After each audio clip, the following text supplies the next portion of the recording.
zapínavač.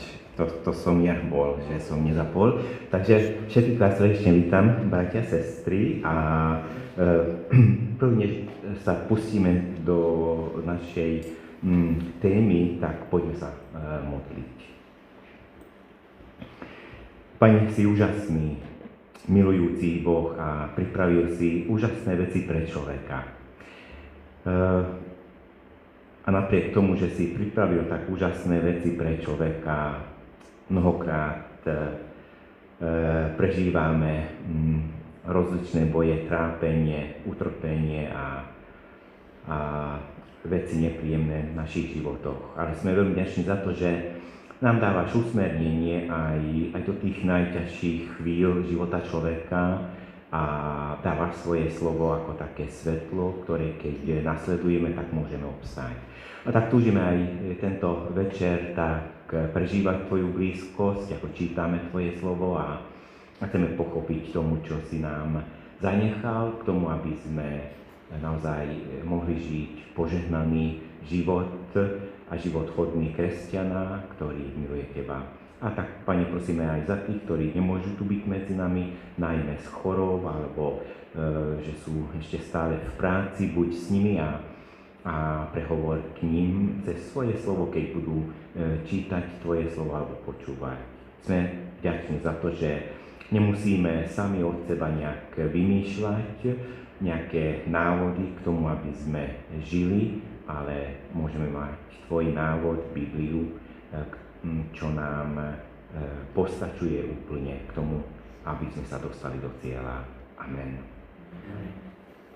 Tak, bratia, sestry, dnes sme pripravili teda tému manželstvo, miešané manželstvo, rozvod, slobodný. Teda samé také odseky z Božieho slova, ktoré aj už často sme čítali, ale robia nám ako ťažkosti a určite ako máme rozličné otázky. A toto vlastne robíme aj preto, lebo my staršovstvo máme za sebou niekoľko takých intenzívnych ako rozhovorov, skúmaní Božieho slova. My sme tak trikrát rozmýšľali o týchto témach, sme čítali Božie slovo spolu na staršovstve a skúmali sme tie veci, tak hovorím, tak ten výsledok, ktorému sme ako tak dospeli, aj za pomoci aj našich predstavených ako predsedu a tak našej cirkvi, tak preto hovoríme o týchto veciach, aby sme vedeli ešte lepšie rozumieť Božiemu slovu a žiť podľa Božej vôle. Tak Pán už vtedy, keď stvoril svet, tak on mal vymyslený plán. Ako nielen nejak ako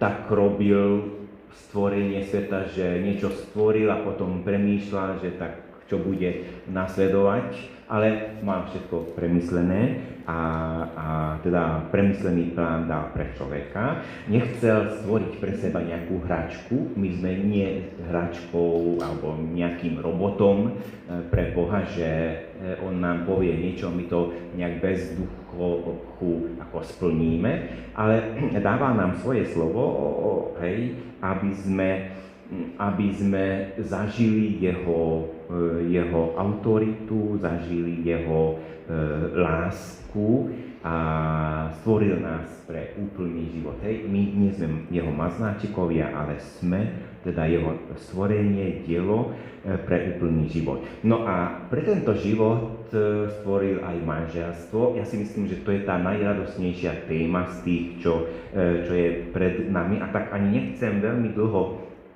ako o tomto ako o tejto téme hovoriť, že manželstvo na základe tých veršov Genesis 2, keď to môžeš tak dať na stenu, alebo keď máte Biblie, tak to je ešte lepšie.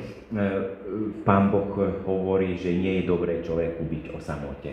Ako Pán Boh stvoril všetko, aj samotného človeka, človek pomenoval zvieratá, ale nenašiel pre seba teda partnera A tak Pán Boh videl to, že teda človek je bez vzťahu, hoci teda bol tam Boh, ktorým človek mal vzťah, spoločenstvo, ale Pán Boh tak stvoril človeka, že potrebuje spoločnosť a tak naplánoval teda vytvoriť pre neho pomoc, ktorá mu bude roveň. A tak poslal tvrdý spánok, 21. 22. verš o tom hovorí, a potom z rebra, čo odstránil z Adama, tak vlastne vytvoril ženu.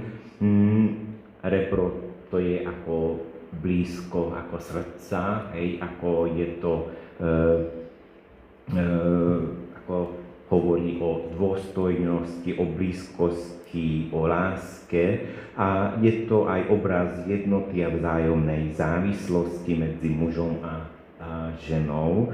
Tak je to kosť z mojich kostí, hej, takže je to vyjadrenie, že žena, ako aj hovorí Adam, že mužena, hej, že bude sa volať mužena, preto lebo je z muža vzatá, je taká istá osobnosť ako aj teda muž, a teda dvaja môžu tvoriť ten manželský vzťah, čo Pán Boh im dal. Že preto muž opustí svojho otca i svoju matku.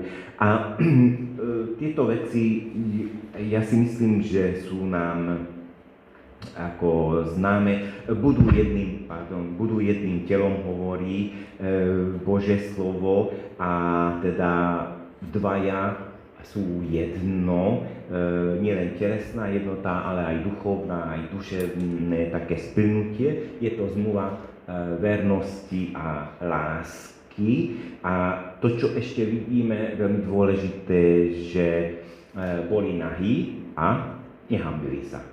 Preto, lebo to bolo prirodzené. Bola to ako nevinnosť, čistota a úplná dôvera. Dnes bojujeme práve s tými opačnými vecami, hej, že nie, že sme nevinní, ale práve naopak, sme vinní. Sme nečistí, nemáme úplnú dôveru mnohokrát. Toto je náš zápas, ktorým ako čelíme, ale Pán Boh tak stvoril muža a ženu v záhrade Eden, že mohli zažiť takúto vymoženosť. Dnes my možno o tom snívame, ako v našich vzťahoch manželských, ale aj medziľudských, aby sme boli čistí, a skrze milosť Božiu, áno, aj sa môžeme očisťovať. Ďakujem Pánovi, že áno, môžeme zažiť také záblesky, niekedy také mocné chvíle v našom živote, že prežívame Božiu blízkosť veľmi, veľmi intenzívne a to je fantastické. Toto dočasné bude v nebi ako stále, hej? K tomu sa usilujeme, to je náš cieľ. Aj manželstvo je tak vytvorené, aby sme obaja smerovali vlastne do cieľa k Bohu. Neviem, rozmýšľali ste už niekedy o tom, že keď manželstvo je tak dôležité, a teda v Biblii o tom ako máme rozličné texty písané, že Pán Boh prečo nám nedal návod na sobáš?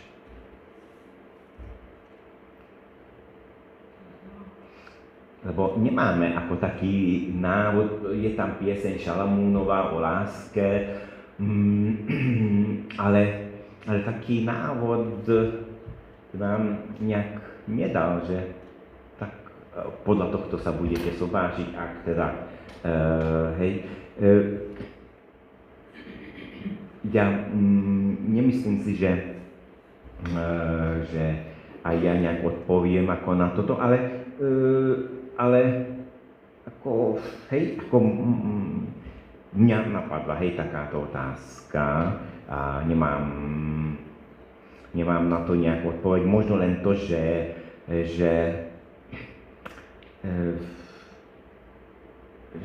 manželstvo alebo princípy manželstva sú ako dôležitejšie ako samotný ten proces toho aktu, hej, a možno to sa môže ako meniť práve v tej kultúre, kde človek žije. Na každom ako svetadieli je iná kultúra, tak aj to môže byť, ale hovorím, ani možno nie je taká dôležitá, ale neviem, rozmýšľali ste o takejto otázke, alebo to som ja taký, že hľadám ihlu v sene, kope sena. Akurát, že návod máme ten, že muž opustí svojho otca, svoju matku a ide k svojej manželke, aby boli jedno telo. A boli závislí jeden od druhého. Áno, ja si myslím, že áno, to je úplne ako legitímne, čo hovoríš a správne, hej, že asi to je teda asi návod. Ale to nie je sobáš. To nie je sobáš, áno. To nie je sobáš. To nie je návod na sobáš. To je už po sobáši. To je manželstvo, hej, to je ten vzťah, do čoho Pán ako pripravil človeka. A nech sa páči. Taký návod, že ako má prebiehať manželstvo. V Novom zákone je napísané jasne, tam nie sú napísané, že takto, toto, takéto obrady. Jednoducho, zober si, koho chceš, ale len Pánu. Áno, je tam. Toto je v Novom zákone. Áno, rozumiem, áno, a je to tak, áno, veď prvá Korinťanom 7. kapitola, hej, presne to, alebo toto je o 6. kapitole, tak... To by ale platilo vtedy, keby rodičia do toho nemohli kázať. Keby rodičia do toho nemohli ani povedať ani slovo. Počkaj, čo môže platiť? Nerozumiem. No to, čo teraz Marta povedala. Že zober si koho chceš, len Pánovi. Len Ale Pánovi. rodičia by do toho nemohli nič povedať. To by bolo už protirečivé. A obzvlášť my rodičia do toho hovoríme. Keď je to Pánovi? No to je jedno, aj tak do toho poviem, čo si myslím. Rozumiem. Takže je to zápas. Áno, určite. Dobre.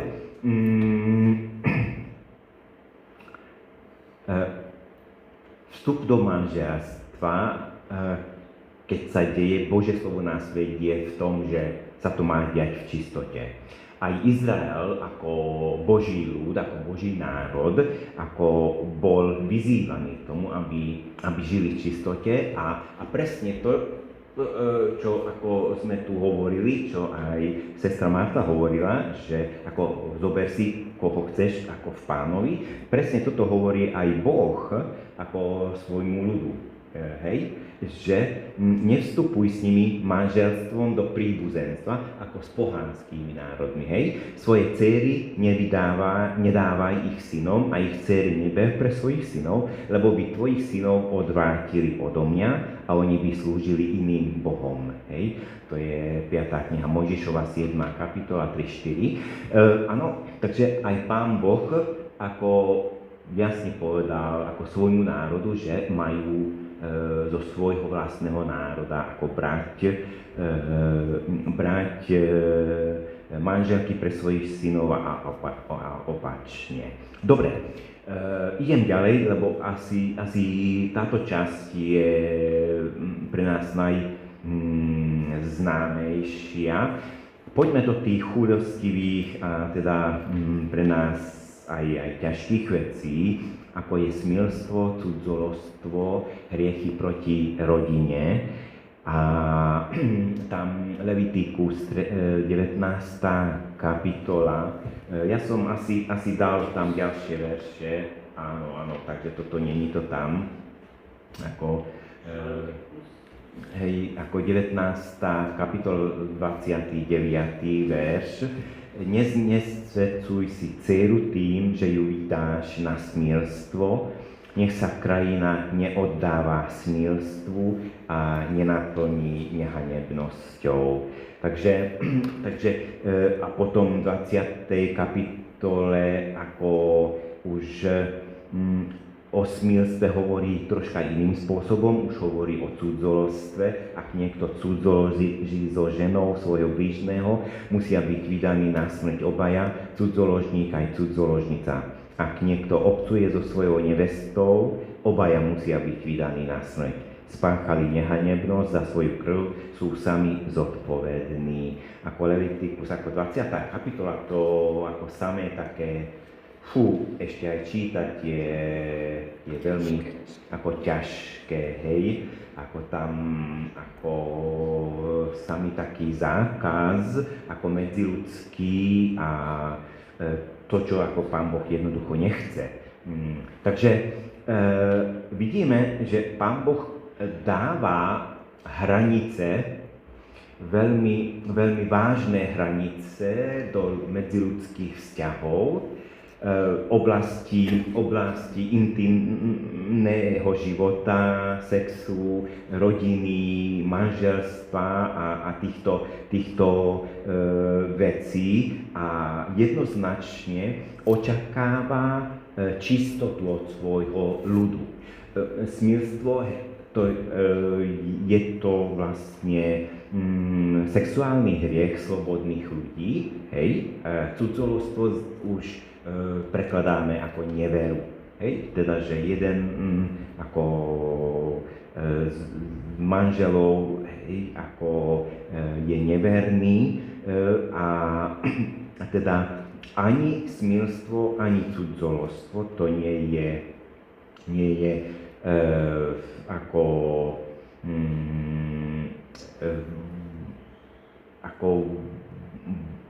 u Boha ako niečo, čo sa môže diať, ale práve naopak, ako sú to veľmi také dôrazné hranice v živote človeka, že má žiť čistým vzťahu svoj život k svojmu blížnemu. A prečo sú smilstvo, teda sexuálny hriech, alebo aj cudzoložstvo takým nebezpečným hriechom?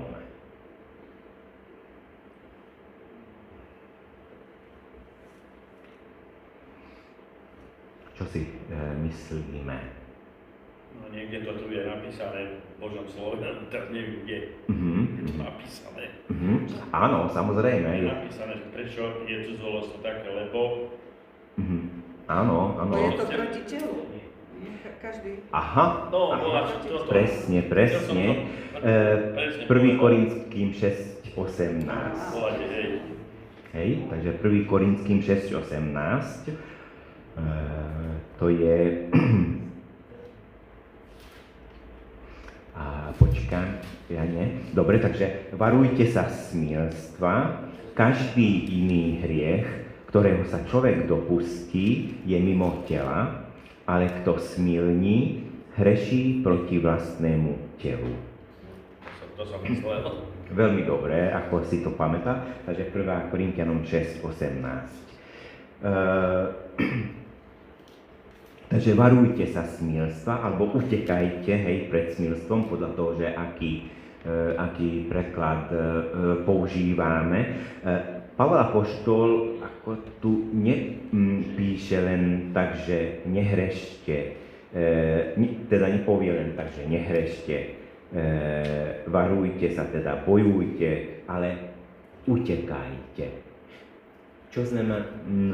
Čo znamená utekať pred takýmto hriechom, hej? Či to je smilstvo, alebo aj cudzoložstvo, preto lebo aj to je tak istý hriech, len ako ešte aj manželský vzťah je tam ako narušený.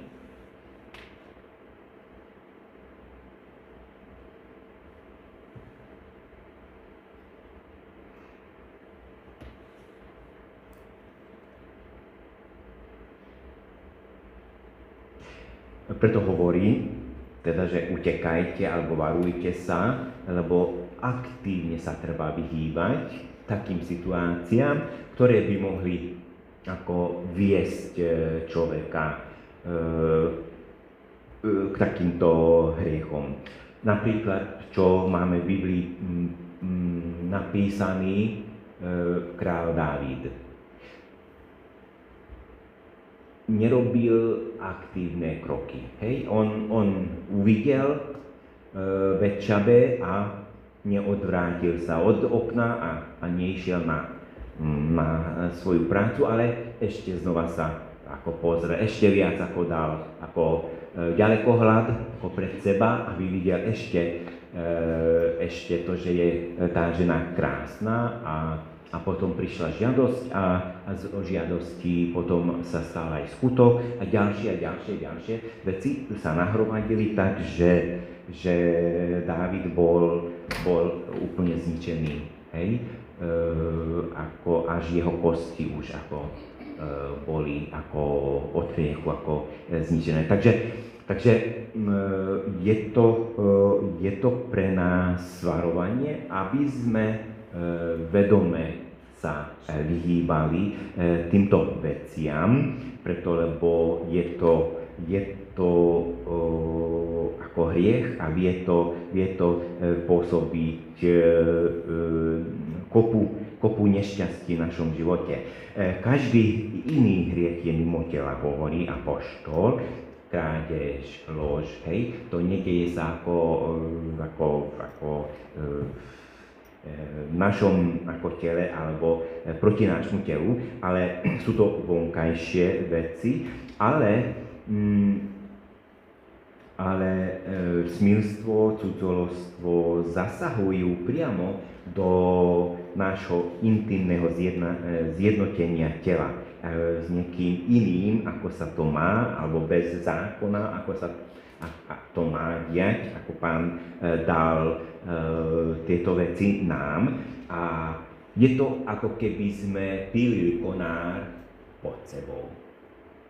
Prečo? Preto, lebo kto smilní, tak hreší proti vlastnému telu, teda ničí tú jednotu tela aj duše, preto lebo sexualita zasahuje do najhlbšej oblasti nášho bytia. Je to Boží dar a v rámci určitého vzťahu, manželského vzťahu a mimo toho vzťahu je to teda proti nám ten hriech, ako smilstvo, cudzolostvo, je to potom teda proti nášmu telu, ničíme jednotu tela, preto lebo tento hriech ničí chrám ducha. Naše telo je chrámom Ducha Svätého a pre nás je to veľmi dôležité, preto lebo naše telo patrí Kristovi. On nás očisťuje, sme kúpení za veľmi veľkú cenu. A my túto cenu nemôžeme ako takýmto hriechom len tak premrhať. Znesvetiť, áno, jednoznačne. Takže potom Pavel apoštol hovorí Efežanom 5:3, smilstvo však a akúkoľvek nečistotu alebo lakomstvo ani len nespomínajte medzi sebou, ako sa patrí na svätých. Takže to je tiež výzva pre nás, aby sme tieto veci tak ľahko vážne ani nejak nespomínali. Nebudeš toto robiť, rozvediem sa. Alebo ako v manželských vzťahoch, ako my nemáme ako používať ako takéto slova, preto lebo je to hriech a jednoznačne nie to len hra so slovami, hej, ako sú za tým ako vážne veci a my nemôžeme ako striecha robiť že to uľahčujeme a stáva sa to takou ľahkou vecou, hej, takým ničím. Pre tento svet to je nič, hej, že ako rozvediem sa, ako dnes sa zobášim, zajtra sa rozvediem a hotovo a moji spolužiaci tiež ako boli jeden deň ženatý, na druhý deň už podal rozvod a hotovo. Ako ľudia ako vedia ako takéto ako veci robiť, ale pre nás, ako Božie slovo tak hovorí, že aby sme ako na svätých, hej, ako ani sa nepatrí týmito hriechmi len tak ľahkovážne hovoriť a spomínať. O to viac vieme pochopiť slová Pána Ježiša, keď hovorí, že ale ja vám hovorím, že každý, kto žiadostivo pozerá na ženu, už cudzoložil s ňou v srdci. Takže Pán Ježiš varuje človeka, že nielen, že nemáme o tom ako rozprávať a robiť si z toho srandu, ale ani nemáme rozmýšľať nad tým, ani nemáme dovolovať, aby vznikala žiadosť ako v našom srdci, preto lebo je to už cudzoložstvo. Keď žiadostivo pozerám na niekoho, už je to vlastne skutok, je to hriech, ktorým sa znečisťujem. Takže prvý pohľad áno, ako človek ako nechodí ako slepý so zatvorenými očami, ale ja si myslím, že už ako druhý pohľad, keď už ako zaostríme, už to nemá byť. Už to ako Božie slovo hovorí, že kto žiadostivo pozerá, my ako musíme ako dať ako svojim očiam ako záväzok, že áno, prvý pohľad samozrejme, veď človek ako ide a uvidí, ale už ako potom ďalej nebude sa s tým ako zaoberať a rozmýšľať nad tým. A tak Pán chce nás chrániť presne pred tým, aby sme chrám Boží neznečistili a neničili jeho dielo, čo on pre nás ako vytvoril. Takže ako tieto hriechy, smilstvo, cudzoložstvo sú proti hriechu, ako sú to hriechy proti rodine, hej, proti ako ľudským ako vzťahom, preto lebo vedia ako narobiť oheň, ako vo svete často počujeme, hej, že ako priateľka si zobrala, hej, ako priateľkynu, ako manžela a opačne, ako to je ako pred Pánom, ako to je jednoznačne hriech, to je nie jeho vôľa a my ako Božie deti o to viac sa máme snažiť žiť čiste a sveto, lebo my vieme, že tieto veci neobstoja pred Pánom. On nemá záľubu v týchto veciach a my o to viac sa máme snažiť žiť ten život čistý a svätý a Pán nám v tom jednoznačne pomáha. Myslím si, že tieto veci asi nie sú nové veci, len je dobré, keď to tak z času na čas si tak preprášime, aby sme ako Božie slovo mali na mysli a dovolovali alebo neuľavovali ako v tom, že musím chrániť seba, ale aj svoju rodinu. Keď sme manželmi, tak chránim seba ale aj svoju vlastnú rodinu, manželku, manžela a tak ďalej.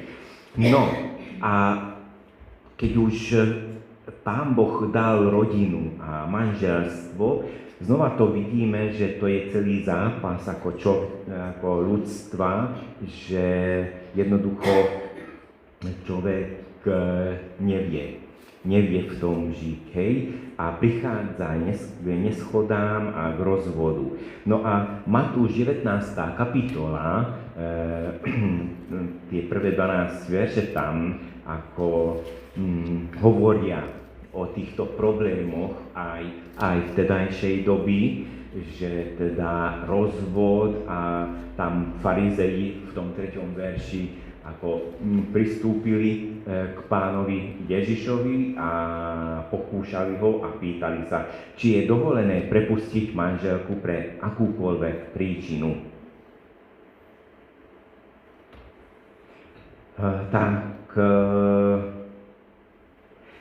vidíte, že ako téma rozvodu teda už aj v tej dobe bola ako taká stála, aktuálna téma. A prvá vec je, že pýtajú sa rozvod pre hociakú príčinu. Prečo?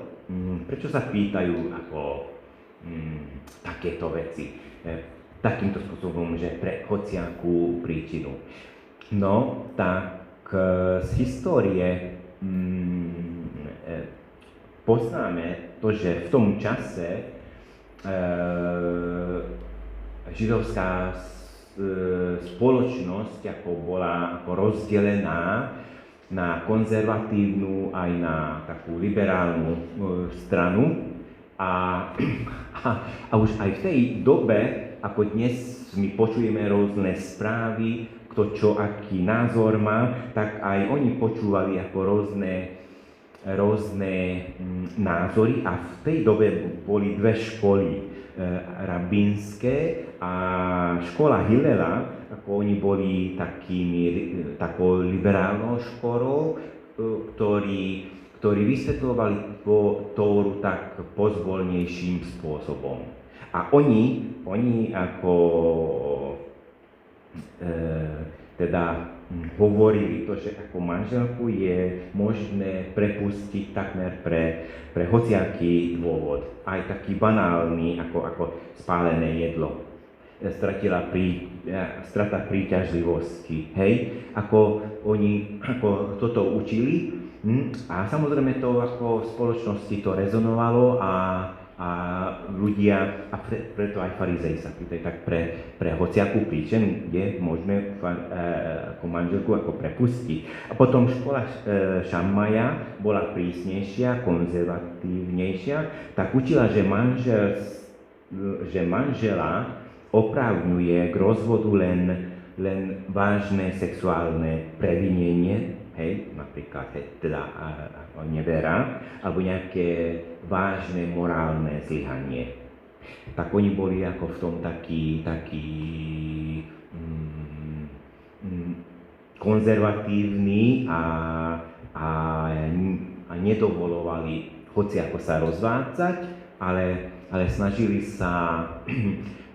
sa chrániť manželstvo pred takýmito ľahkovážnymi ako rozhodnutiami. Pán Ježiš odpovedá, že teda hovorí, že či ste nečítali, že Stvoriteľ stvoril ich od počiatku ako muža a ženu a riekol, preto opustí človek otca i matku a pripojí sa k manželke i budú dvaja jedno telo. Takže už nie sú dve tela, ale jedno. A potom hovorí, čo teda Boh spojil, človek nerozlučuj. Takže toto bolo slovo Pána Ježiša na tú otázku, že pre hociakú príčinu a hovorí, čo čo teda Boh spojil, človek nerozlučuj. Takže čo znamená? To, že Boh spojil, tak manželstvo je Božie ustanovenie a nie ľudský vynález. To Pán Boh dal človeku do života. Keď sa muž a žena zosobášia, tak Boh je tam svedkom a dáva aj takú duchovnú, aj právnu záväznosť tomu zväzku. Malachiáš 2.14 hovorí: pýtate sa, prečo je to? Preto, lebo Hospodin bol svedkom medzi tebou a ženou tvojej mladosti, ktorej si sa spreneveril, hoci ona je tvojou družkou a zmluvnou manželkou. Takže aj za čias Malachiáša boli takéto rozvody a rôzne nepremyslené veci. A Pán Boh jasne hovorí, že on je svedkom. On je tam svedkom a ten sobáš nie je len ako dohoda dvoch ľudí, ale je to zmluva pred Bohom. A preto človek to nemá rozlučovať, preto, lebo je to Božie dielo. Nerozlučuj, teda neoddeluj, nezruš, neodvíjaš to, čo Boh zviazal. Takže Pán Ježiš hovorí aj farizejom, ktorí ako dali mu tú otázku, že hej, pre hociakú vec, že či sa dá rozviesť, tak hovorí Pán Ježiš, že človek nemá morálne právo rozbiť manželstvo. Preto, lebo Pán Boh to ustanovil a chce, aby v tom manželstve sa pokračovalo. Keď človek si zunuje manželstvo, tak sa rozvedie, tak potom kde sa dostane ako ľudstvo, hej? Ako Pán Boh jasne hovorí, ja som ten, ktorý dal manželstvo a preto treba rešpektovať moje pravidlá. Človek ako nechce rešpektovať Božie pravidlá, ako v mnohých veciach, v oblasti ako mnohých ako vecí to môžeme vidieť. Takže rozvod to nie je norma, hej? Ale je to výnimka. Hej? Ten 8. a 9. verš o tom hovorí. Preto, lebo tam sa pýtali, a tak prečo Mojžiš prikázal dať priepustný list a prepustiť ju? Odpovedal im, Mojžiš vám dovolí prepúšťať manželky pre tvrdosť vášho srdca. Ale od počiatku to tak nebolo. A hovorím vám, to by si prepustil ženu, ak len nie pre smilstvo a vzal by si inú, cudzoloží. A kto si prepustenú vezme, cudzoloží. A povedali mu učeníci, keď je to tak medzi mužom a ženou, nie je dobré ženiť sa. Odpovedali im, nie všetci chápu túto reč, ale len tí, ktorým je to dané. Lebo sú ľudia neschopní manželstva od života matky a sú, ktorých ľudia urobili takými a sú, ktorí sa sami urobili takými pre kráľovstvo nebeské. Toto môže pochopiť, nech pochopí. Takže toto je tá výzva pre nás. Takže jednoznačne tu je ako slova Pána Ježiša, ako vidíme, že teda rozvod to nie je norma. Je to výnimka, ale nemá sa to diať. Takže aj z tohto slova môžeme vidieť, že manželstvo to nie je vymoženosť kresťanov. Hej? Adam nebol ani Žid, ani kresťan. Pán Boh ho stvoril na svoj obraz. Ako tam nikde nepíše, že on bol Žid, nebol. Bol Božím stvorením a otcom ľudstva. A Pán Boh dal manželstvo pre ľudstvo. A preto akékoľvek pochybenie v tejto oblasti je pred Bohom hriechom, lebo človek ruší Boží plán a zámer. Takže keď sa kresťan rozvedie, je to vlastne následok hriechu alebo súboru hriechov jednej či druhej alebo aj druhej strany a ani rozvod nekresťana nie je nesprávny a má takisto následky. Takže nekresťan, ktorý sa zosobáši a rozvedie sa, takisto ruší to, čo Boh spojil. Preto, lebo Boží plán bol a je dodnes, aby do konca života. A Božie nariadenie, slovo aj platí, že do konca života, hoď si má papier, že som sa rozviedol, hej, ten papier pred Bohom ako nič neznamená. Takže z tohto dôvodu, že Pán Boh nedal manželstvo kresťanom, my dnes nemáme sviatosť manželstva. Hej, naša cirkev má len dve sviatosti. Krst a Večeru Pánovu. Manželstvo nie je sviatosťou, preto lebo každý, bez toho, či verí v Boha alebo neverí v Boha, ako Pán Boh tak stvoril, že môže žiť v rodine, môže žiť v manželstve. Takže toto je taká nová vec, čo som ako pochopil z toho, keď som skúmal Božie slovo a hľadal odpovede na otázky, ktoré ako tak vírili hlavou a tak k tomuto som dospel, že áno, manželstvo to nie je sviatosť a preto aj obyčajné ako manželstvo, teda pred úradom je manželstvom, kde Boh je svedkom a čo Boh spája.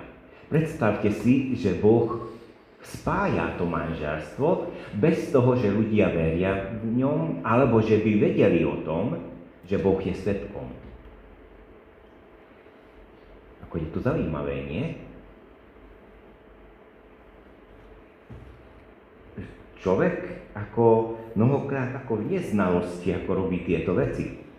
Nie je, ako teda nevie o tom, že keď žije ako vo svete bez Boha, tak jednoducho nevie o tom, že Boh stojí tam nad ním a je svedkom toho, čo sa deje a on je ten, ktorý spája ľudí a preto ako človek nemá nárok na to, aby rušil manželstvo, preto lebo ináč ruší Boží plán a zámer, teda ide proti Bohu.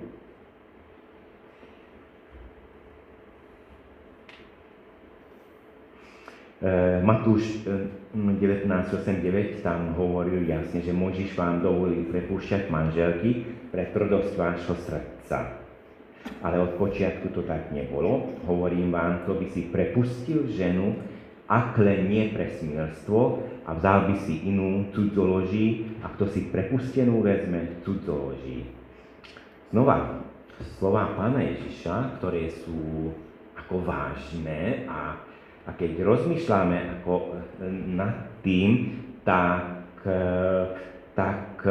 ako musíme ako prísť ako k tomu uzáveru, čo Pán Ježiš hovorí, že aké sú to vážne veci, že rozvod a teda prepustenie ženy, ale aj opačne, ako je to porušenie Božieho slova a Božieho plánu. Keď by sme čítali tak povrchne, tak možno ako z tohto textu by sme mohli ako prečítať to, že rozvod je možný, keď je tam ten sexuálny hriech. Alebo teda, alebo je schvaľovaný rozvod, Ale ako som hovoril, že toto nie je norma. A tu čítame zaujímavá vec. Kto by si prepustil ženu, ak len nie pre smilstvo? Vrátime sa späť, keď sme hovorili, že smilstvo to je vlastne hriech medzi dvomi slobodnými ľuďmi.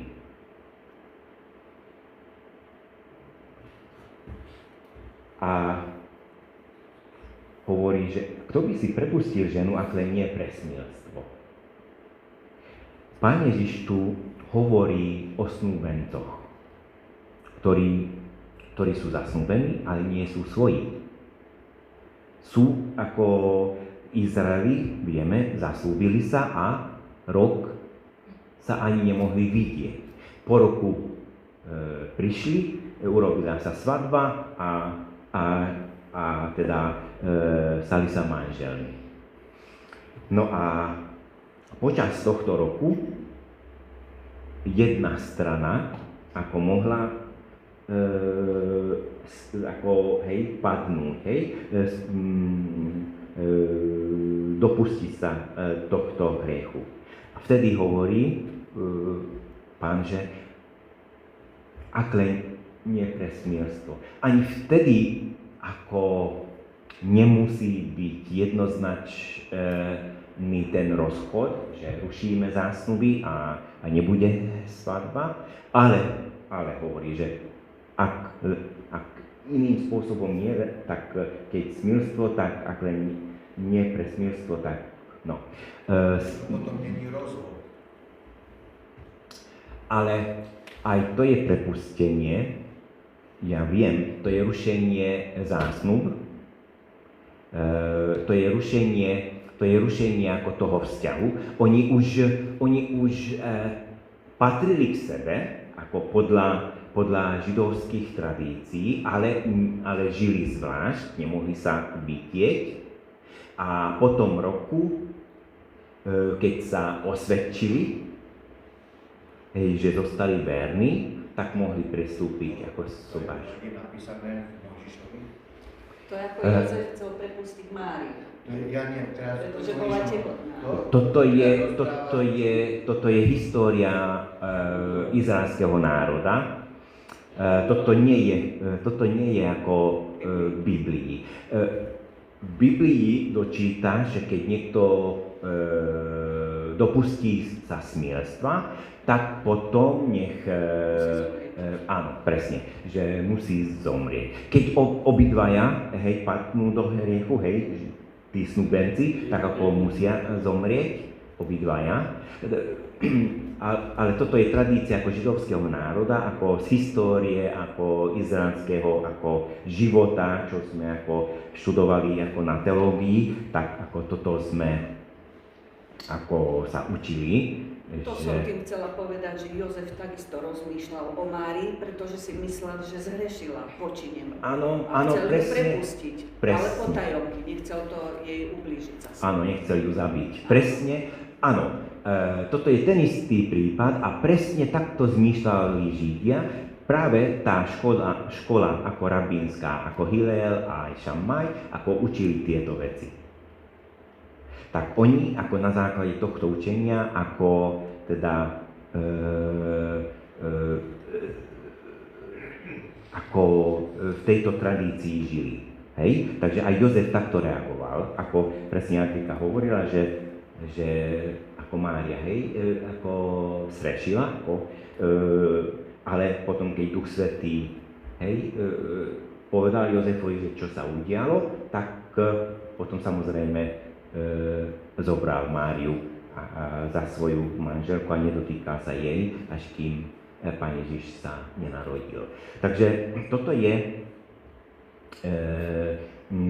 vidíte, odpoveď Pána Ježiša pre tých farizejov, ktorí žili v tej dobe a mali určité znalosti, určité učenia tej doby. A Pán Ježiš im reaguje presne tak, aby oni tomu rozumeli. A Tiborko, len jednu otázočku. Nech sa páči. Lebo tu v Božom slove napísané manželku. Manžel je až po sobáš. Otázka je, originály, aké je použité slovo. Žena. Žena prepustí ženu? Muž ako obyčajný podstatné meno, že muž a obyčajné podstatné meno, že žena. Hej, v tom význame. Muž a žena nie je vo význame ako manželia, hej? Lebo Matúš píše ženu.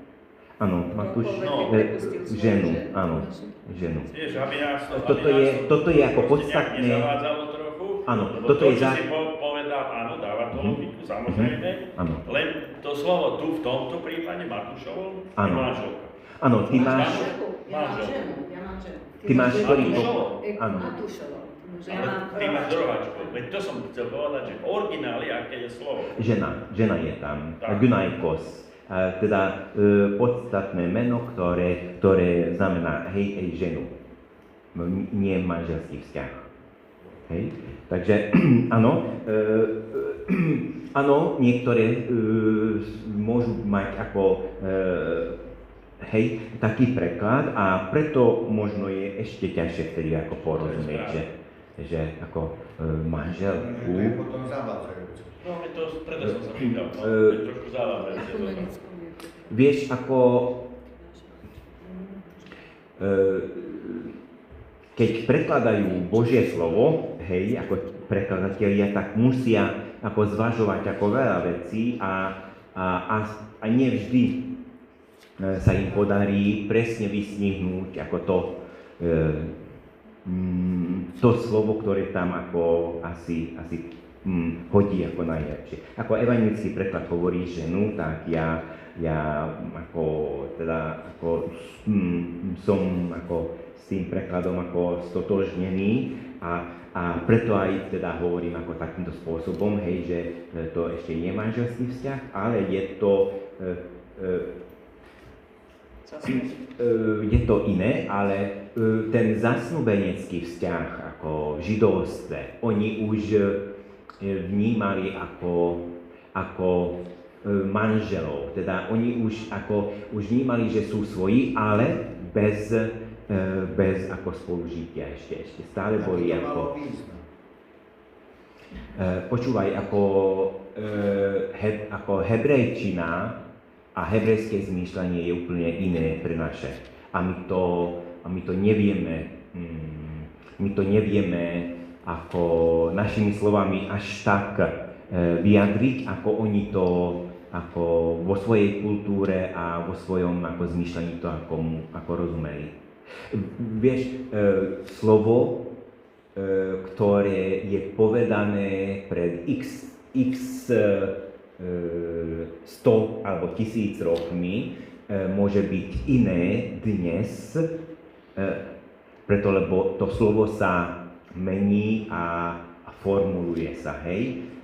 Takže my preto potrebujeme ako dávať pozor na tie slová, ktoré sú ako v Biblii, aby sa neznehodnotili, hej, tým, že my žijeme v inej kultúre a máme iný význam ako toho slova. Lebo môže, hej, ako to slovo sa mení. Ako žijeme v takom svete, že slovo sa mení a preto my potrebujeme sa držať a chrániť sa toho významu tých slov, ktoré sú zapísané, aby sme neničili autoritu písma. A prekladať Božie slovo ako je ako veľmi zodpovedné a veľmi ťažká vec.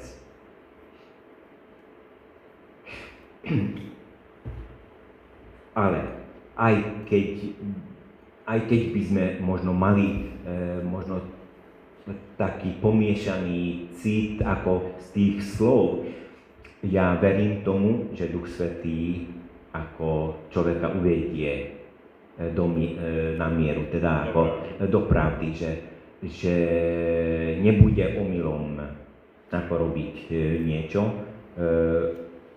preto lebo Boží duch ako vie dať tú správnu cestu, ten správny smer. No, takže potom Pán Ježiš teda hovorí a a vzal by si inú cudzoloží, a kto si prepustenú vezme cudzoloží, tam, počkajte, áno.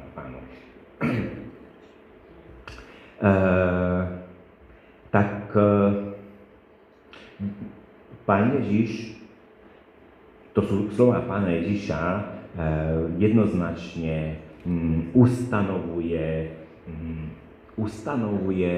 to, čo aj na samotnom začiatku pri stvorení bolo.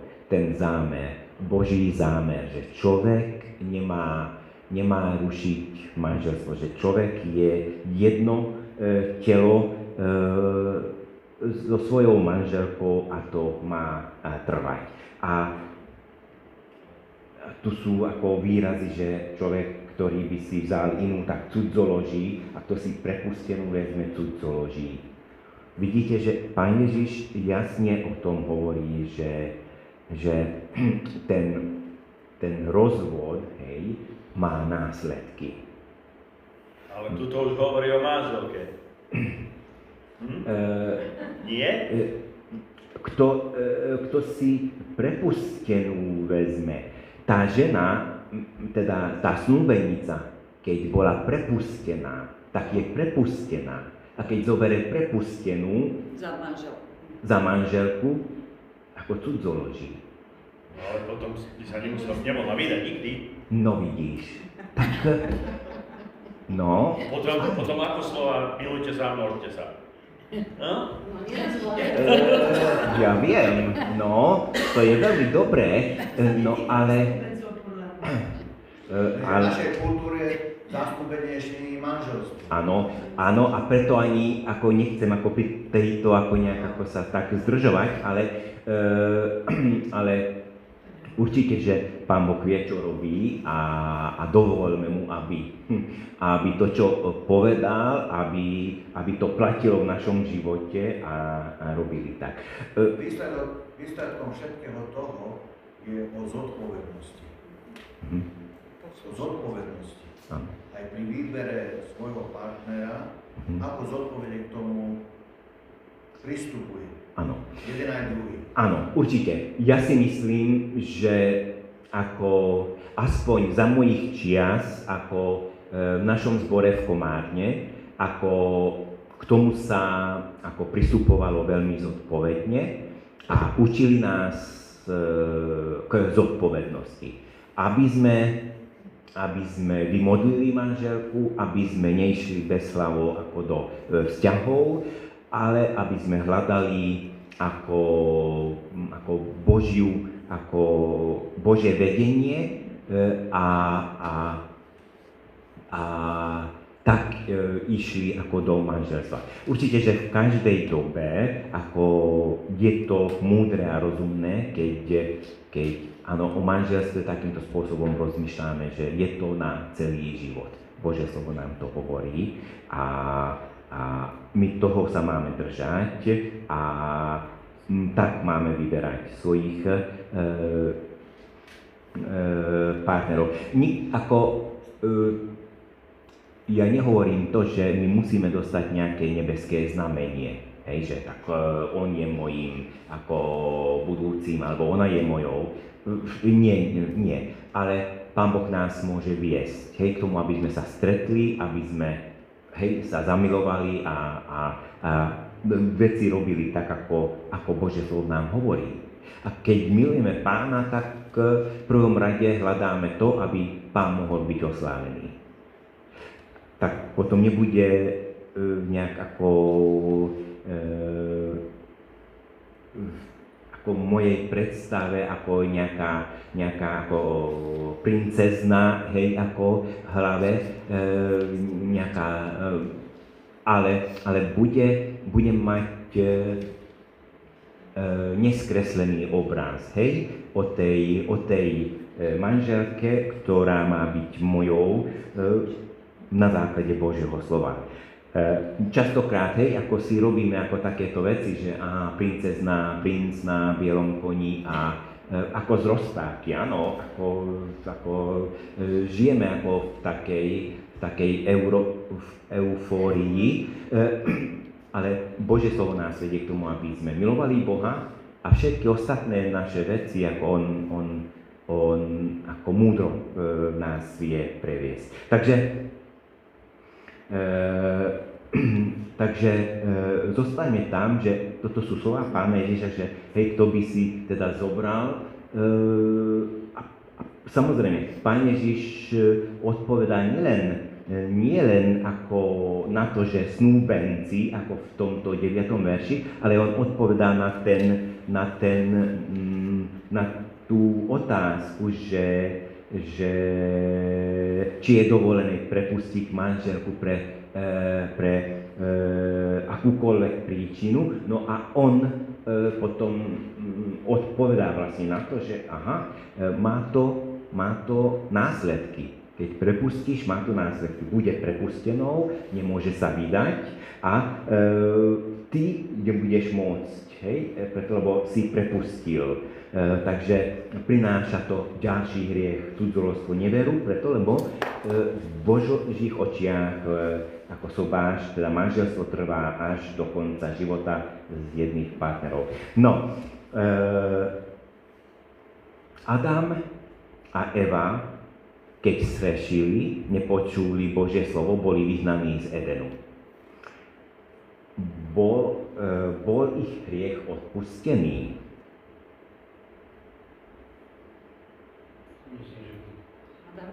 Musel byť.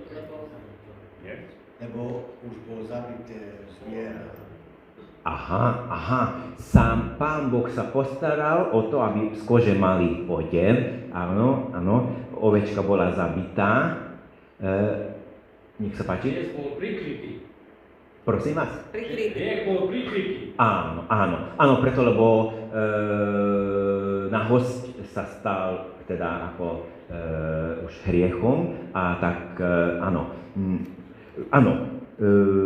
Hospodin Boh učinil Adamovi a jeho žene odevy z kože a zaodel ich. Na základe tohto verša ako môžeme hovoriť o tom, že ich hriech bol teda odpustený. A potom v 4. kapitole Genesis môžeme čítať, že Boh ich obdaril deťmi. A deti sú darom, Božím požehnaním. Takže áno, Pán Boh im odpustil. No, potom, teda keď im odpustil, potom prečo Pán Boh ich nevoviedol späť do Edenu? To boli hriešni. Ale im odpustil. Lebo sa vrátili k stromu života.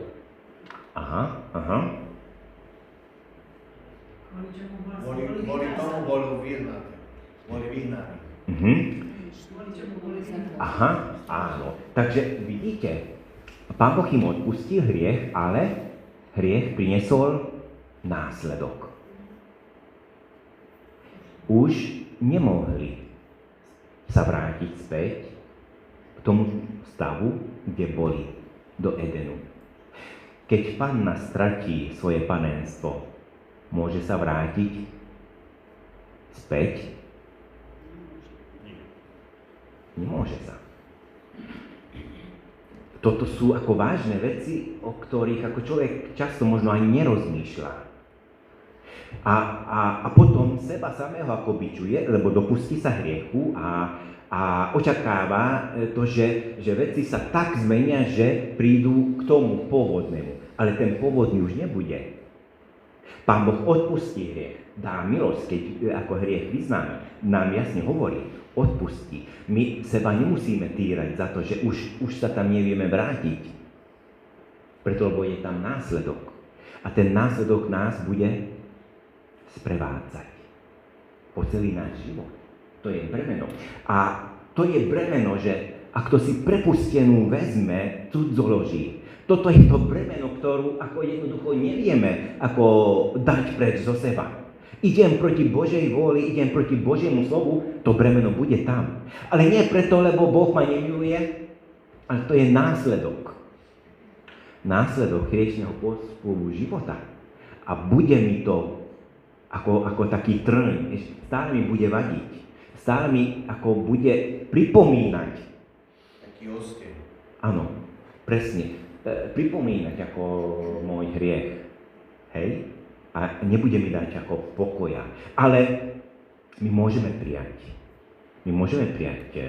pokoj od Boha. Aj napriek tomu, keď zlyháme. A v tomto je ako Božia láska úžasná. My ľudia ako často si spomíname na rozličné hriechy, ktoré ako sú proti nám ako robené. Presne to je to, že ten následok ako v nás je stále to, že ten trň je tam, aha, toto mi spravil, toto neviem na to zabudnúť. Ale Pán nás volá k tomu, aby sme napriek tomu, že tam to je, že ten čierny flak sa stal, že napriek tomu som Božím dieťaťom a mám milovať svojho blížneho, mám mu ďalej odpúšťať a mám s ním mať ako dobrý vzťah. Takže Pán Boh ako nás chce vedieť k tomu, napriek tomu, že my jednoducho nevieme sa vrátiť k tomu dokonalému, k tomu predošlému, sú tam teda je tam následok, ale Pán Boh nám dáva milosť, aby sme napriek tomu mohli žiť a mohli aj zažiť aj jeho požehnanie. Takže Pán Boh odpustí nám hriechy, ale bude tam následok, ktorým ako musíme sa vyrovnať a je to ťažké, je to kríž. Potom v Novej zmluve apoštol hovorí o následkoch ako rozvodu. Rimánom 7:2-3 hovorí, lebo vydatú ženu viaže zákon k mužovi, kým je živý. Ale ak muž umrie, je oslobodená od mužovho zákona. A tak teda, ak žije s iným mužom, dokiaľ jej muž žije, bude cudzoložnica. Ale ak jej muž umrel, je slobodná od zákona a nie je cudzoložnicou, ak sa vydá za iného. A to isté hovorí v 7. kapitole, ako v prvom list Korinským, 10. a 11. verš. Manželom však prikazujem, vlastne nie ja, ale Pán, nech žena neodchádza od muža, ak by aj odišla, nech ostane nevydatá, alebo nech sa zmierí s mužom. A muž nech neprepúšťa ženu. Takže odpúšťa Pán rozvod. Je to vlastne už následok ako hriechu rozvod, hej?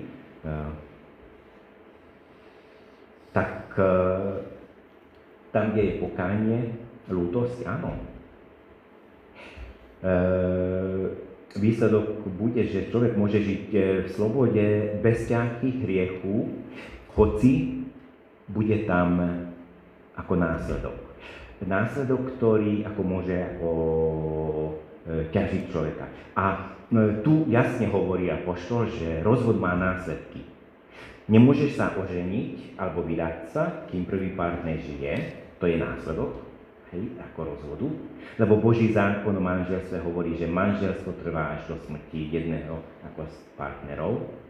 Potom ďalší následok je pre kresťana, že aj keď zomrie jeho alebo jej bývalý partner, ak sa vydá alebo ožení, si má vziať len kresťana. 1. Korinťanom 7:39. Žena je viazaná dotiaľ, odkiaľ jej muž žije. Keď však umrie, je slobodná, môže sa vydať za koho chce, ale iba v Pánovi. Takže je tam veľmi ťažký následok. Áno. Pre nás to je ako neznesiteľný, my to nevieme naplniť. A my to vidíme a bojujeme s tým, že človek sa rozvedie a potom je veľmi ťažké zotrvať v tom rozvedenom stave.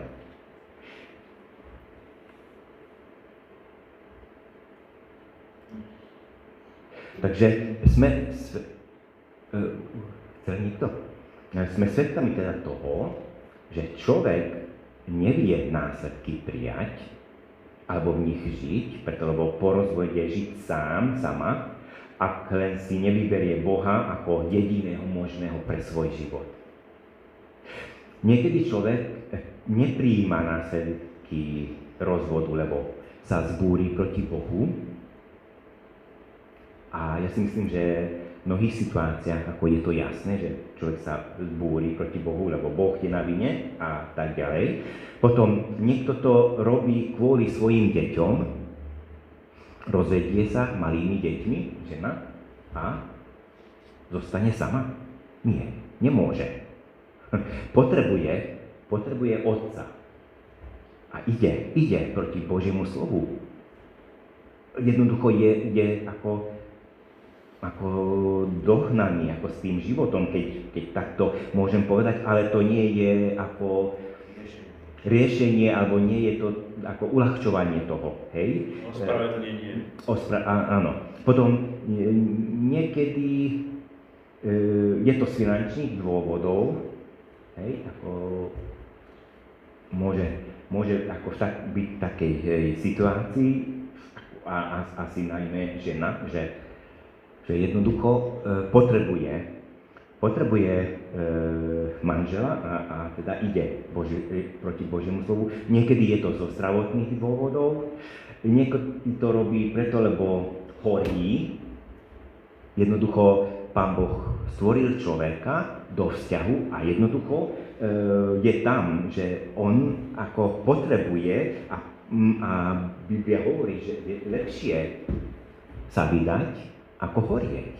Samozrejme to hovorí ako slobodným a vdovám, no ale aj rozvedený človek je takisto človek, ktorý má takéto túžby a potrebuje a tak ide sa proti Božiemu slovu ako z rozličných ako príčin a potom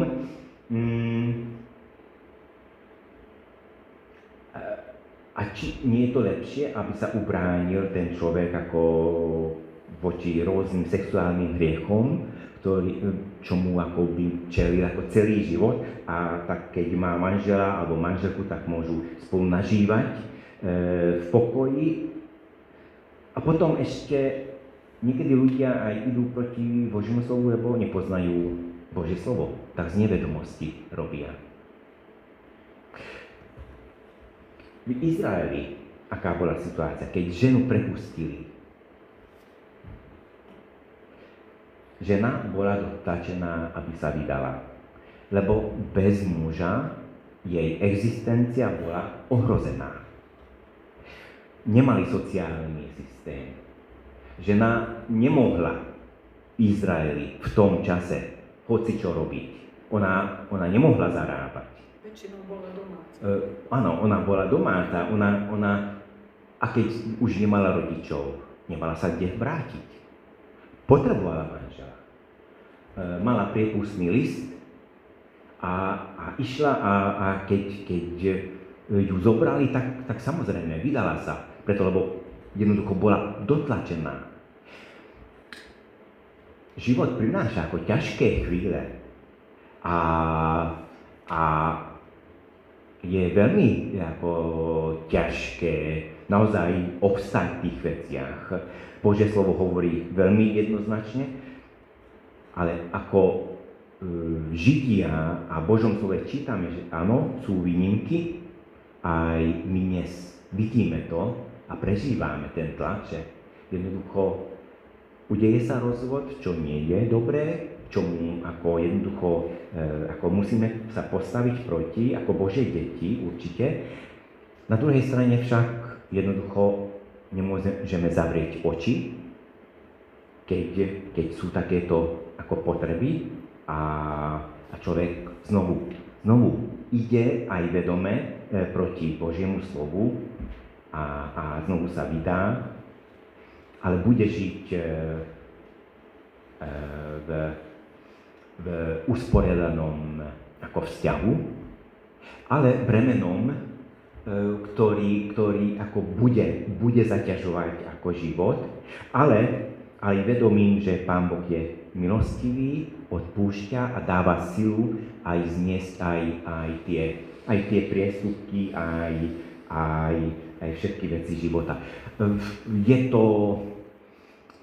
Je to pre nás ako veľmi, veľmi ťažká výzva. A preto Preto Božie slovo tak hovorí veľmi striktne. Zvážte si, neprepúšťajte si mužovia, neprepúšťajte si svoje manželky. A opačne, neodchádzajte ženy od svojich mužov.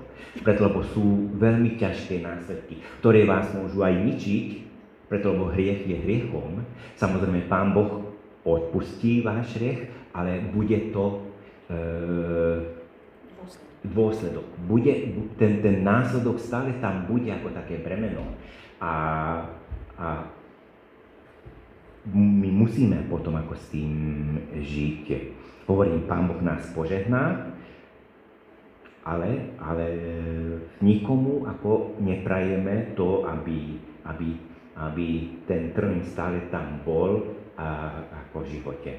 No a potom ten posledný odsek, ako zmiešané manželstvo, a tu keď čítame slova Pavla apoštola, tak najčastejšie ako jedna výzva odznieje aj v našich zboroch, že 2. Korintianom 6, 14, 15, neťahajte cudzie jarmo s neveriacimi, lebo čo má spravodlivosť spoločné s neprávosťou, alebo aké je spoločenstvo svetla s tmou, aká schoda medzi Kristom a Beliálom, alebo aký podiel veriaceho s neveriacím.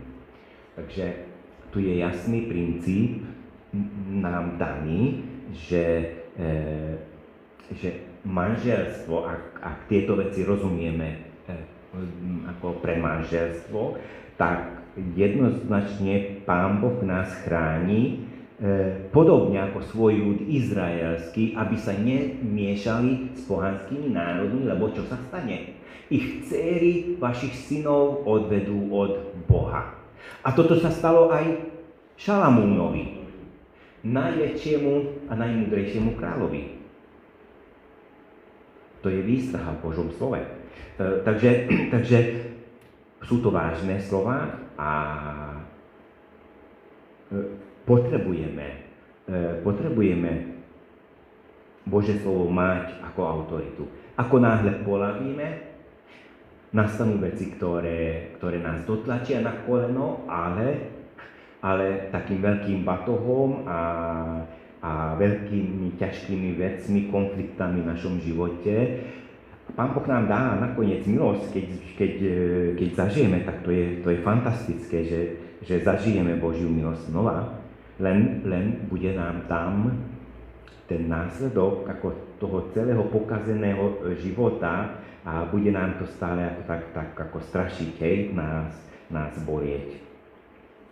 No a o takzvanom zmiešanom manželstve, ako Pavol apoštol hovorí v tej 7. kapitole v 1. liste Korinských, tak hovorí takýmto spôsobom: ostatným hovorím ja, nie Pán. Takže vidíme, toto je Pavlova rada. Ak niektorý brat má neveriacú ženu a ona chce žiť s ním, nech ju neprepúšťa. Ak niektorá žena má neveriaceho muža a on chce žiť s ňou, nech neopúšťa muža. Lebo neveriací muž sa posväcuje v žene a neveriaca žena posväcuje sa v bratovi. Veď ináč vaše deti boli by nečisté a predsa sú sväté. Ak sa však neveriaci chce rozviesť, nech sa rozvedie. V takých prípadoch brat alebo sestra nie sú otrocky viazaní. Boh vás povolal ku pokoju. Či ty žena vieš, či zachrániš muža, alebo či ty muž vieš, či zachrániš ženu. Toto je ako návrat k tomu, aby nerušili ten vzťah.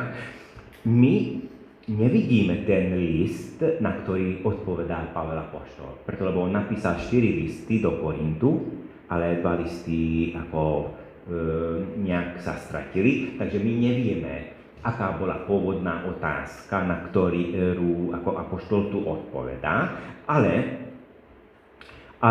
môžeme tak rozmýšľať v tomto prípade, keďže poznáme Pavla apoštola, že aký verný bol Božiemu slovu, že toto manželstvo medzi bratom a neveriacou ženou vzniklo pred obrátením tohto brata. Hej. Takže 2 neveriaci ľudia sa zobrali a jeden brat alebo sestra, hej, prijali Pána Ježiša počas toho ich manželského života. A do tohto vzťahu hovorí Pavel apoštol, že to je moja rada, že aby ste neprepustili, hej, ako keď máte ako neveriacu manželku alebo muža, neprepustíte. Ak on a ona chcú ako žiť ako s tebou, tak žite spolu. Toto je ako Pavlova ako rada do tejto situácie. A naozaj, toto je ako výnimočné, že ten, ktorý sa obráti, môže posväcovať život toho druhého. Práve tým, že prežíva Božie požehnanie, ako Boží pokoj, radosť. Môže prežívať istotu spasenia a teda môže mať takú istotu ako v živote. Tieto požehnania ako môžu vplývať na toho človeka, ktorý ešte nie je veriaci v tomto vzťahu a takýmto spôsobom sa posväcuje ten človek. Pán Boh ako dáva ako takýto dar pre človeka, že vie budovať svojho vlastného manžela alebo manželku, ten človek, preto lebo toto manželstvo je právoplatné pred Božou tvárou. Hej? Takže keď jedna strana sa obráti a druhá ešte nie je veriaca, nie je dôvod na rozvod, ale zotrvajte, ak on chce. Ale ak trvá na tom ten neveriaci partner, že on nebude rešpektovať to, že manželka alebo manžel je veriaca, stala sa veriacou, že žije s Pánom a on keď chce, tak môže sa rozviesť. Nie je veriaci človek otrocký, ako viazaný k neveriacemu ako mužovi. Ale rozvod je rozvod aj v tomto prípade, hej, takže má to následky, ale nie ona to spôsobila, alebo on, hej, tá veriaca strana, ale ten, ktorý teda nechce mať veriaceho vo svojom vzťahu. Takže ale sa nemôže vydať. Áno, rozvod je rozvod, takže má to isté následky. Znova, ak nezotrvá, hej, v tom rozvedenom stave a manžel sa už vydal, tak ale sa teda oženil ako s inou, tak ako není to dovolené, ale keď spraví, bude musieť niesť následky, aj ťažkosti, preto lebo prvý manžel stále žije. Je to otázka, k tomu sme teraz došli. Rozmýšľam, či je to potom na spasenie, keď sa vydá. Počúvaj, ako manželstvo to nie je na spasenie. Ale ona proti Bohu. Keď sa rozvedú, ono sa zase vydá. Áno, ale to je to bremeno, čo hovoril Tibor, že musí niesť po ceste život. Áno. Ale je to hriech. Áno, hriech je bremeno. Ale keď ten partner nechce povedať, ty si sa obrátila, ja s tebou nebudem, odídem. Áno. Čo má tá žena robiť? Nezostane sama, najmä keď je mladá a keď jednoducho nevie. Povedal, bol to aj tak rozvod. Áno, bol to rozvod. Samozrejme, je to hriech. Ja sa ťa pýtam, keď sa pýtam, tak pýtam, či to je na spasenie. Na spasenie koho? Tej ženy, toho veriaceho človeka. Počúvaj. Toto mu to nechápe. Dobre, počúvaj. Takže ona, ako v tomto prípade, preto lebo ten neveriaci manžel nechce ako s ňou žiť, on sa rozvedie, nie ona opustí, ale manžel ako opustí ženu. Hej, manžel opustí ženu, lebo ona stala sa veriacou a on nebude veriacou ženou žiť. Udial sa rozvod. Táto žena je nevinná v tom, preto lebo ona ako miluje pána a to bol dôvod ako v očiach ako jej manžela na rozvod. Ona je rozvedená. Rozvod sa udial. Nie z jej ako príčiny, ale sa udial. Je rozvedená. Má to následok. Ako nesie to bremeno, ak sa vydá ako cudzoloží. Ide do takého stavu, hej, že cudzoloží. Je k tomu dotlačená. No, keď jednoducho nevie si rady a potrebuje, aby mala manžela, tak ide a vydá sa. A bude niesť následok toho, že jednoducho nevedel ako zotrvať v tom, čomu ako Božie slovo vedie človeka. Aby zostal tak, hej, keď Neodpovedal som. Bude potom aj ona spasená. Tak prečo by stratila? Počúvaj, ako rozvedený človek nestratí svoje spasenie. Ale keď zotrváva v hriechu. Počúvaj, zotrvať hriechu, to môžeš... Áno, cudzoložstvo je cudzoložstvo. V tom novom manželstve to bude cudzoložstvo. Ale Pán Boh odpustí. Každý deň sme v hriechu. Ale bude to stále ako ten následok, že ona sa nevedela ako zotrvať v tom, čo Božie slovo hovorí. Je to veľmi ťažká vec. Áno, ja to chápem. A preto my ani ako nesobášime ako rozvedených, ani nikoho ako nepozbudzujeme k tomu, aby urobili ako rýchly krok, že majú neschody a tak rýchlo aby sa rozviedli, preto lebo nemá to zmysel, lebo sami pod sebou kopú ako, hej, alebo režú ten konár. Ešte ja by som dôležitá, tam apoštol Pavel píše, toto hovorí Pán, Áno. a tu už hovoril, Áno, ja to hovorím ja, áno. A myslím si, že aj ja mám svätého ducha, takže Presne. Áno. Janko? Jasne hovorí, to príde ku mne nikoho nevyšení. Áno. Toto zakrýva všetko. Áno, ja si myslím, áno, že Pán je milostivý, aj keď človek ako ide proti Božiemu slovu. Ale hovorím, že tam stále tie následky sú, že to bremeno ako toho života, ako bude, ako na tom človeku a nevždy ako prinesie ako šťastie, ako nové manželstvo. Hej, ako aj to musíme povedať, že áno, sú situácie, keď aj toto sa môže udiať. Jedno je isté. Boh nás volá k tomu, aby sme boli svätí. Padneme, lebo nedokážeme byť svätí. Padneme za deň koľkokrát. Poďme. Aké je riešenie? Poďme pred Pána. Poďme na kolena. Tieto vzťahy nás majú ako doviesť k tomuto, že ako toto nie je ako také jednoduché, že mávnem tým a hotovo. Rana bude tam vždy. Hoci čo ako robím ako hriech, keď hriech ako má následok, človek zničí svoje zdravie, dostane odpustenie, ale následok bude tam.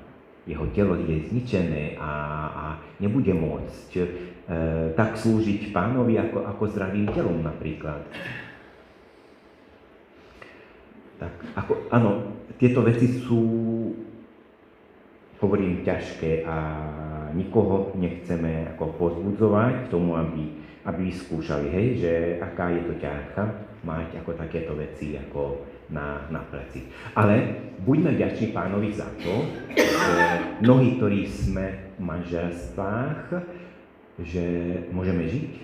manželstve a môžeme byť spokojní, môžeme sa tešiť tomu, že Pán Boh je s nami. A keď sa nám nevydarilo, že Pán Boh je s nami, že nám dáva silu a môžeme zotrvať v tom, čo sme najlepšie pochopili a porozumeli Božiemu slovu a Pán Boh je našim všetkým, tak aj to je fantastické, že Pán Boh dáva aj takéto úžasné veci do života človeka, ktorý padá. Budeme tam dokonalí.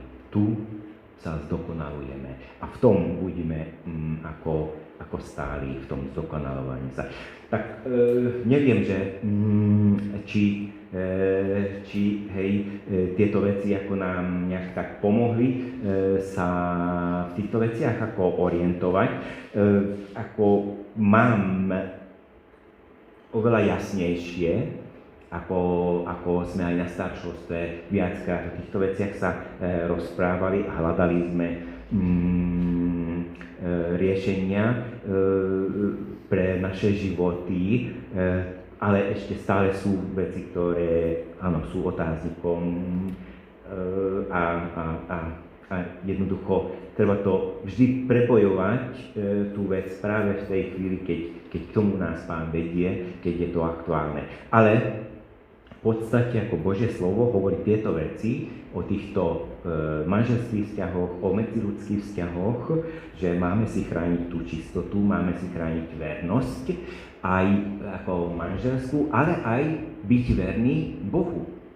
Preto aj to je nečistota, aj to je rozvod, keď človek si nechráni svoju čistotu s Bohom. Tak k tomu nás vedie Pán. Tak aj čas ako veľmi tak preletel, ale je to takáto ťažká téma a verím tomu, že Pán Boh bude nás tak očisťovať a viesť ako v týchto veciach. Môžeme v krátkých modlitbách ako sa skloniť pred Pánom a potom ja na záver sa pomodlím.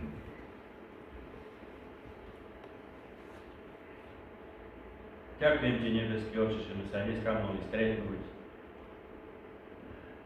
a rozímať o Tvojom slove. Ďakujem Ti, že si tu prítomný svojim svätým duchom. Tak znovu sa len dozvedáme, Pane, že Ty, keď prichádzame k Tebe, hoci aj padneme, Ty si Boh odpúšťajúci, si aj žiarlivý a preto neustále, každý jeden deň kráčajme s Tebou, volajme k Tebe, poďme na kolená, Pane, a Ty vidíš naše srdcia. A tak tým povzbudením, že Ty, keď prichádzame k Tebe, odpúšťaš, hoci si nanajvíš, spravodlivý, ale si aj milosrdný. Ja Ti ďakujem za Tvoju milosť a za Pána Ježiša, ktorý zmýva naše hriechy a v ňom máme nádej. Chválim Tvoje sväté meno, Pane, a pozbud nás i touto hodinkou, aby sme boli bližšie k Tebe. V Tvojom mene, Pane Ježišu. Amen. Amen.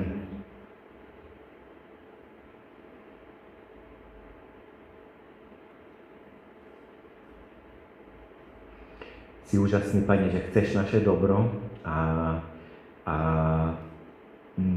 neopustíš nás, keď zlyháme, keď padneme, keď premrháme niečo.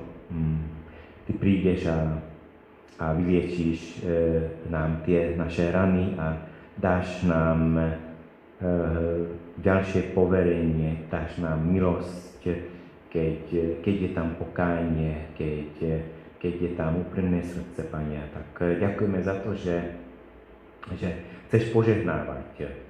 V hociakom stave sme, či sme manželmi, či sme slobodní, či sme vdovami alebo dovcami. Pane, chceš nám dať to najlepšie zo seba, zo svojho slova, tak pomôž nám, aby sme vedeli žiť podľa toho tvojho slova, aby to mohlo byť na našu záchranu, Pane, a na Tvoju slávu.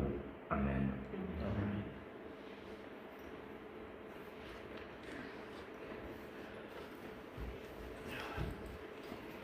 Tak nech vás Pán